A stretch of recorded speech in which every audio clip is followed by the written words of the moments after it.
physios, welcome back my channel Believe in Therapy. I am Neha and today's we are discuss about of the basic principles of electrotherapy. तो आज की इस video में हम कुछ principles discuss करेंगे. Last का जो वीडियो था उसमें हमने जनरल इंट्रोडक्शन डिस्कस किया था. उसमें हमने ओवरऑल इलेक्ट्रोथेरेपी के में बताया था कि इलेक्ट्रोथेरेपी होते क्या है, किस किस टाइप की फ्रिक्वेंसी के करंट आप यूज़ करते हो, इसके फिजियोलॉजिकल इफेक्ट्स क्या है, क्लासिफिकेशंस, इंडिकेशंस, कॉन्ट्राइंडिकेशंस, सारा कुछ उस वीडियो में हमने कवर किया था. तो वीडियो आपके लिए बहुत इन्फॉर्मेटिव है, तो प्लीज़ आप ज़रूर वो देख लीजिएगा. लिंक आपको डिस्क्रिप्शन में मिल जाएगा. ओके, तो वहाँ से आप देख लेंगे. उसके बाद ये वीडियो आप देखना तो और अच्छा लगेगा, आपको समझना ईजी हो जाएगा. सो आज की जो वीडियो है उसमें हम क्या क्या पढ़ने वाले हैं. हम एक प्रिंसिपल्स डिस्कस करेंगे कि किन किन प्रिंसिपल को फॉलो करना है आप जब भी क्लिनिकली किसी पेशेंट को इलेक्ट्रोथेरेपी दे रहे हैं, उसे मैनेजमेंट कर रहे हो. तो उसके लिए प्रिंसिपल्स के लिए हमने एक एग्जाम्पल लिया है हाइड्रोकोलेटल पैक्स मीन्स हॉट पैक, जो कि आप सभी अच्छे से जानते होंगे. इसलिए मैंने सिंपल सा एक एग्जाम्पल लिया है. तो उसमें आपको क्या क्या याद रखना है. आज जो हम पढ़ने वाले हैं वो अपरेटस मीन्स प्रॉपर आपके पास क्या क्या एपेटिस होने चाहिए, ट्रीटमेंट करते टाइम क्या क्या प्रोसीजर आपको फॉलो करना है, किस टाइप की टेक्निक लेनी है, last is a winding of ending point and last आप होम एडवाइस दे सकते हो. तो ये 1 बाय 1 सारा कुछ डिस्कस करेंगे. तो हम चाहते हैं कि आपको क्लिनिकली भी नॉलेज होना ज़रूरी है, वो भी नॉलेज साथ में लेते चले तो अच्छा रहेगा. नेक्स्ट इज तो फर्स्ट हमारा पॉइंट है एपरेटस. तो उस टाइम आपके पास क्या क्या होना ज़रूरी है. हाइड्रोकोलेटल पैक्स जिसे हम मॉइस्ट हीट भी बोलते हैं, उसके प्रिंसिपल्स. तो जो हॉट पैक होते हैं वो हमारे 4 टाइप से होते हैं, जो कि आप स्क्रीन पे देख सकते हैं. फर्स्ट जो है ये हमारा सर्वाइकल के लिए है. सेकंड इज अ लंबर के लिए मीन्स लार्ज एरिया के लिए, लंबर और थोरेसिक एरिया के लिए हम इसका यूज़ कर सकते हैं. ये हमारा लार्ज मसल्स के लिए जैसे कॉर्डिसेप्स है, हैमस्ट्रिंग मसल्स हो गए. और ये जो सबसे स्मॉल है ये हमारा लोकलाइज एरिया के लिए, स्मॉल मसल्स के लिए, आर्म के लिए, फोर आर्म के लिए आप इसी का यूज़ कर सकते हो. ओके, तो एपरेटस में आपके पास क्या क्या होना चाहिए. हॉट पैक होना चाहिए जो कि किस एरिया को ट्रीट करना है उसके अकॉर्डिंग. जैसे हमने यहाँ पे जो एग्जाम्पल लिया वो क्वाड्रिसेप्स मसल्स का लिया कि हमें हॉट पैक जो है क्वाड्रिसेप्स मसल्स पे देना है. उसके बाद एक आपके पास एक स्पेशल हीटिंग यूनिट होनी चाहिए मीन्स जिसे हम बोलते हैं हाइड्रोकोलेटल यूनिट. मीन्स एक पूरा यूनिट होना चाहिए जिसमें कि आपके जो हॉट पैक होते हैं वो हमेशा गर्म रहे. वो मशीन जो होती है वो हमेशा ऑन रहती है, इसलिए कि पेशेंट आपके पास आए, पेशेंट को वेट ना करना पड़े कि यस कि अभी तो कुछ टाइम लगेगा कि मैं अभी अपना पैक है वो गर्म कर रहा हूँ. ऐसा कुछ नहीं होना चाहिए. हमेशा आपका जो यूनिट है वो ऑन रहनी चाहिए जिससे कि पेशेंट आए आप तुरंत उससे मैनेज करो, ट्रीट करो. नेक्स्ट क्या होना चाहिए आपके पास. टॉवल एक होनी चाहिए, क्लीन टॉवल होनी चाहिए, लार्ज टॉवल होनी चाहिए.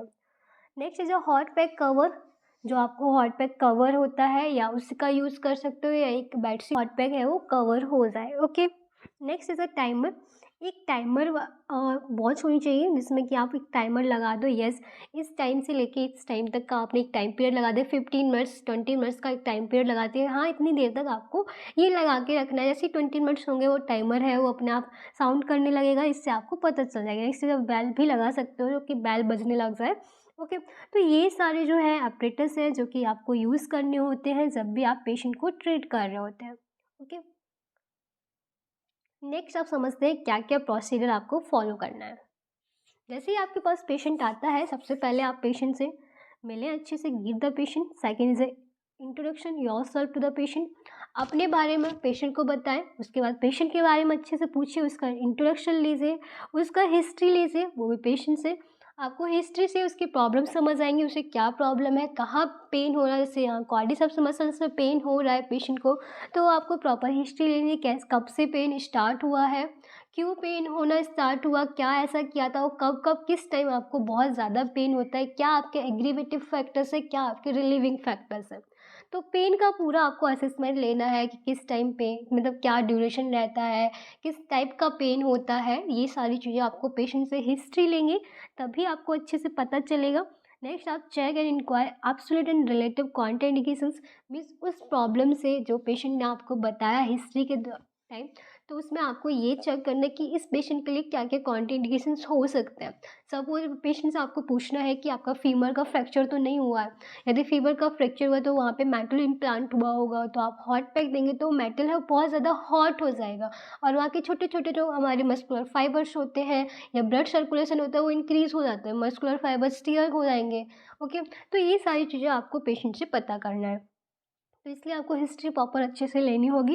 इंस्पेक्ट द एरिया या पार्ट, जिस भी पार्ट को आप चेक कर रहे हो उसे अच्छे से क्लीन करना है, इंस्पेक्ट करना है, कोई यहाँ पे इन्फेक्शन तो नहीं है, इरिथमा तो नहीं है, वहाँ पे कोई मसल्स वॉस्टिंग तो नहीं हुई है, तो ऐसी चीज़ों को आपको ध्यान में देना होगा।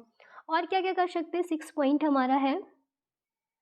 Before starting the treatment do not forget to the ask his apply to the ointment या लिंटमेंट।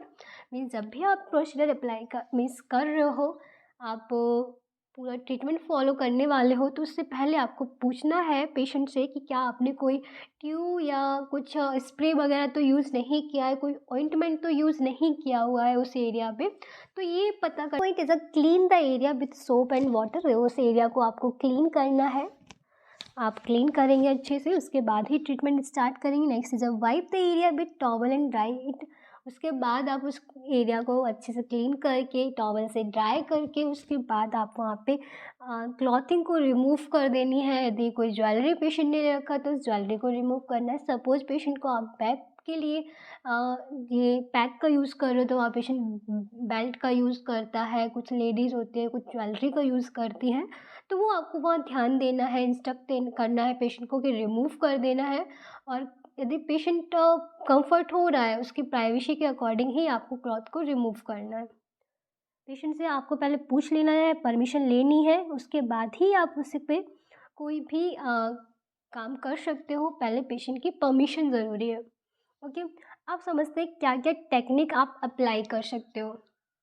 तो पूरा आपने एक प्रोसीजर समझ लिया कि हमें करना क्या है, एक्चुअल स्टेप बाय स्टेप हमने समझ लिया क्या क्या हमें प्रोसीजर फॉलो करना है। अब इसके बाद अब आप ट्रीटमेंट स्टार्ट करने वाले हो, तो ट्रीटमेंट स्टार्ट करने से पहले आपको टेक्निक्स पता होनी चाहिए, वो भी स्टेप बाय स्टेप।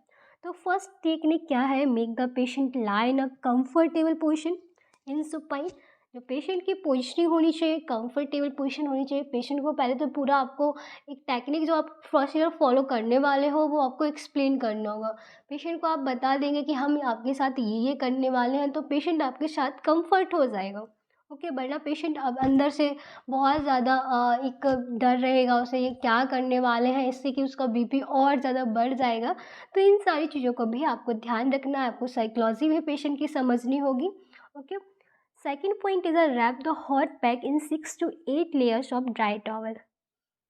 जैसे ही आपने एरिया इंस्पेक्ट कर लिया, पोजिशनिंग दे दी पेशेंट को, अब आप हाइड्रोकोलेक्टर जो यूनिट है उससे आप हॉट पैक निकालेंगे और एक टॉवल्स में या हॉट पैक जो कवर आते हैं उसमें आप उसे कवर करोगे। यदि टॉवल से कवर कर रहे हो तो 6 to 8 लेयर टॉवल की करोगे और उसके बाद ही आप अप्लाई करेंगे। यदि पेशेंट को और ज़्यादा आपको हीट देनी है और पेशेंट को हीट फील नहीं हो रही तो आप ऐसा भी कर सकते हो, टॉवल को भी गर्म कर सकते हो, प्री हीटेड दे सकते हो। थर्ड पॉइंट यही बोला है कि towels can be preheated to achieve more uniform heating throughout the treatment period. Treatment period के टाइम आपको और हीट देनी है और हाइड्रोकोलेक्टर पैक से उतना हीट प्रोवाइड नहीं हो रही है तो आप उस टॉवल को भी हॉट कर सकते हो, गर्म कर सकते हो। उसके बाद आप जब अप्लाई करेंगे क्वाड्रिसेप्स मसल्स पे तो वहाँ पे क्या इंक्वायर करना है, फिफ्थ पॉइंट में बोला है कि inquire the patient about the thermal sensation और वेरेबल और नॉट। मीन्स आपको पेशेंट से पूछना है कि जो भी हमने यूज़ किया है हॉट पैक उसकी जो हीट है क्या आप उसे टॉलरेट कर पा रहे हो, आपको ज़्यादा गर्म तो नहीं लग रहा है या आपको गर्म महसूस नहीं हो रहा है। तो ये दोनों चीज़ें आपको पूछनी है पेशेंट से। सो उसके बाद क्या करेंगे आप, if the patient feel less thermal sensation, यदि पेशेंट को हीट फील नहीं हो रही है, लेस थर्मल हो रही है, कम फील हो रही है, तो आप वहीं पे जो टॉवल का लेयर है उसे कम कर देंगे। Decrease the number of layer and if the okay. तो वहाँ पे नंबर हमने कम कर दिए, 8 लेयर थी हमने 7 लेयर कर दी, फिर भी नहीं हो रही तो हमने 6 लेयर कर दी। यदि पेशेंट फील अनबियरेबल सेंसेशन, यदि पेशेंट को बहुत ज़्यादा हॉट यूज़ मतलब बहुत ज़्यादा फील हो रहा है कि बहुत ज़्यादा हॉट हो रहा है, बर्न सा हो रहा है, तो आप वहाँ पे लेयर है वो और ज़्यादा इंक्रीज़ कर सकते हैं। 8 लेयर से आप 10 लेयर कर देंगे वहाँ पे, नहीं तो आप वो उससे नहीं हो पा रहा 10 लेयर तो आप दूसरी एक टॉवल का यूज़ कर सकते हैं। तो पेशेंट से ये पूछना बहुत ज़्यादा इम्पॉर्टेंट होता है, वरना पेशेंट वार्निंग हो जाएगी, वहाँ पे रिदमा देखने को मिलेगा आपको, ओके। और जो कि हमने आपको बताया था कि सेंसेशन चेक करना तो मस्ट है। सेंसेशन यदि पेशेंट सेंसेशन ही नहीं कर पा रहा है कि उसे गर्म लग रहा है, ठंडा लग रहा है, तो पेशेंट आपको कैसे बताएगा कि मुझे बहुत ज़्यादा बर्निंग हो रही है या ब्लेस्ड फील हो रहा है hot, okay. 7 point after applying, जब आप अप्लाई कर देते हो उसके बाद आपको उस एरिया को प्रॉपरली चेक करना होता है। हॉट पैक अप्लाई करने के बाद वहाँ पे रेडनेस तो नहीं आई है, बर्न तो नहीं हुआ है पेशेंट, कोई इरिथमा तो नहीं है, तो ये सारी चीज़ें आपको चेक करनी होगी। 8 point provide the patient with a bell or other means to call for assistant while the hot pack in is on and instruct the patient to call immediately if he or she experience any increase to the discomfort। यदि patient को आप apply करने के बाद उस area पे आपको लग रहा है कि कुछ यहाँ पे चेंज हुआ है और वो पेशेंट डिस्कम्फर्ट फील हो रहा है, तो प्लीज़ तुरंत कॉल करें, इमीडिएटली आपको इमरजेंसी कॉल करना होगा और पेशेंट को इंस्ट्रक्ट करना है। पेशेंट के साथ जो भी मेंबर आया है उसे बताना होगा आपको और तुरंत उसका इमीडिएटली ट्रीटमेंट स्टार्ट करना होगा, ओके। तो ये चीज़ें भी आपको पता होना चाहिए। यदि पेशेंट अनकम्फर्ट हो रहा है तो प्लीज़ वहाँ पे स्टॉप करना है आपको अपना ट्रीटमेंट, ओके। तो नेक्स्ट इज़ द 9 पॉइंट, जो कि इसमें after 5 minutes area is the instep being treated for excessive redness, blistering or other sign of burning. यदि आपको चेक कर रहे हो जैसे आपका 20 मिनट्स का टाइम पीरियड का पूरा ट्रीटमेंट प्रोटोकॉल है और आप वहाँ पे चेक कर रहे हो 5 मिनट्स बाद वहाँ बर्निंग हो रही है, रेडनेस हो रही है, तो प्लीज़ वहाँ पे स्टॉप कर देना है आपको, means discontinue thermotherapy presence of sine of burning. यदि बर्निंग के साइन प्रेजेंस है तो प्लीज़ वहाँ पे आपको डिसकंटिन्यू करने हैं। Next is that if there are any sign of burning, brief application of a cold pack or an ice pack is recommended to the certain the inflammatory response। यदि वहाँ पे बर्निंग सेंसेशन है वहाँ पे आप cold pack या ice pack का use कर सकते हो, जो कि यदि आपको वहाँ पे इन्फ्लामेटरी रिस्पॉन्स देखने को मिल रहा है, ओके। तो इन्फ्लामेटरी रिस्पॉन्स पे क्या होता है, वही रेडनेस होता है, कलर चेंज हो जाना, ओके। तो ये सारे आपको पता होना चाहिए। लास्ट जो हमारा पॉइंट क्या है, apply for 20 minutes then remove the hot pack. जैसे ही 20 मिनट्स हो जाते हैं आपको जो हॉट पैक है उसे रिमूव कर देना है। तो आई होप आप पूरा प्रोसीजर जो है, एक टेक्निक जो हमने क्या क्या टेक्निक फॉलो की है 1 बाय 1, 1 to हमने 12 स्टेप लिए हैं, 1 बाय 1 आप समझ गए होंगे कि कैसे कैसे आपको ट्रीटमेंट प्रोटोकॉल पूरा रखना है। अब हमारे पास क्या आता है, लास्ट जो हमारा पॉइंट आता है बाइंडिंग ऑफ, मीन्स स्टॉपिंग कहाँ पे आपको करनी है।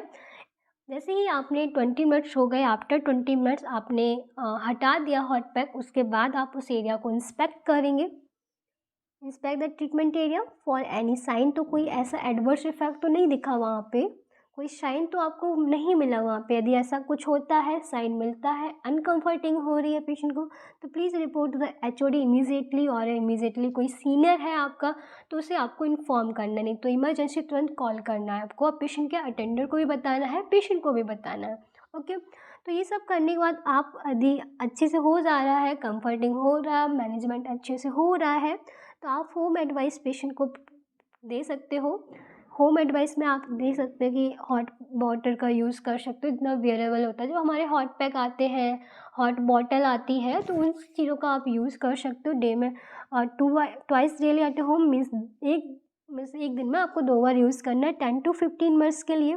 उसके बाद आप सेल्फ स्ट्रेचिंग एक्सरसाइज, जैसे ही आप हॉट पैक अप्लाई कराते हो पेशेंट को, उसके बाद आप स्ट्रेचिंग एक्सरसाइज करा सकते हैं, जिससे कि और ज़्यादा बेनिफिशियल रहेगा पेशेंट के लिए। तो आप होम एडवाइस में भी स्ट्रेचिंग एक्सरसाइज बता सकते हो पेशेंट को। तो ये तो हमारा ओवरऑल हो गया एक प्रिंसिपल्स जब भी आप किसी ट्रीटमेंट को प्रोटोकॉल कर रहे हो, मैनेज कर रहे हो, तो उसे क्या-क्या आपको फ़ॉलो करना है। तो यहाँ पे जो एग्ज़ाम्पल था वो हमारा हॉट पैक का था, ऐसे ही आप आगे और सारे जितने भी ट्रीटमेंट में रख सकते हो, एसडब्ल्यूडी, एमडब्ल्यूडी का या क्रायोथेरेपी का, तो उसका भी प्रोसीजर सेम ही रहता है।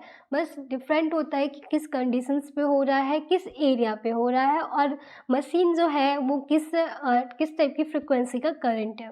ओके, तो इन चीज़ों को ध्यान रख के आपको पूरा प्रोसीजर, पूरा टेक्निक्स पता होना चाहिए, स्टेप बाय स्टेप पता होना चाहिए, जिससे कि आपका कोई भी ऐसा कुछ साइन ना दिखे कि कुछ प्रॉब्लम हुई है, पेशेंट को अनकम्फर्ट फील हुआ है। तो वीडियो आपके लिए हेल्पफुल है तो प्लीज़ वीडियो को लाइक करें, चैनल को सब्सक्राइब करें। कोई भी क्वेरी होती है तो प्लीज़ कमेंट बॉक्स में कमेंट करके पूछ सकते हैं। And thank you so much and keep supporting me.